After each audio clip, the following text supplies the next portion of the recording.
আসসালামু আলাইকুম এভরিওয়ান, সবাই কেমন আছেন? তো আজকে চলে আসলাম আর একটা রেসিপি নিয়ে।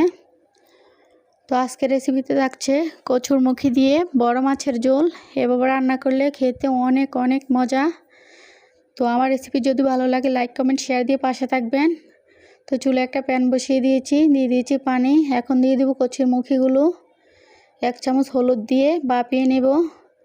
তো মাছের পিসগুলো নিয়ে নিয়েছি, হলুদ লবণ দিয়ে মাখিয়ে নিয়েছি। এখন প্যানে তেল দিয়ে দিয়েছি। তো একে একে দিয়ে দেব মাছের পিসগুলো।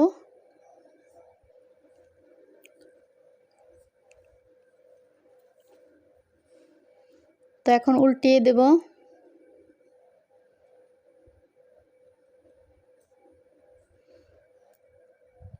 তো উঠিয়ে নেব। তো আরও মাছের পিস দিয়ে দিয়েছি। তো এগুলো ভেজে উঠিয়ে নেব। তো একই তেলে আমি রসুন দিয়ে দিয়েছি 4 চামচের মতো। যেহেতু কচুর মুখি, রসুনের পরিমাণটা বেশি দিতে হবে। দিয়ে দিচ্ছি পেঁয়াজ কুচি, কাঁচামরিচ, আদা বাটা, ধনে গুঁড়া, জিরে গুঁড়া, হলুদ গুঁড়া, মরিচ গুঁড়া, লবণ, একটু পানি দিয়ে কষিয়ে নেব ভালো করে। তো মশলাটা কষানো হয়ে গেলে এখন কচুর মুখিগুলো দিয়ে একটু পানি দিয়ে আবারও কষিয়ে নেব ভালো করে।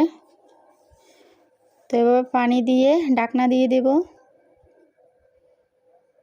তো ঢাকনা সরিয়ে এখন মাছের পিসগুলো দিয়ে দেব।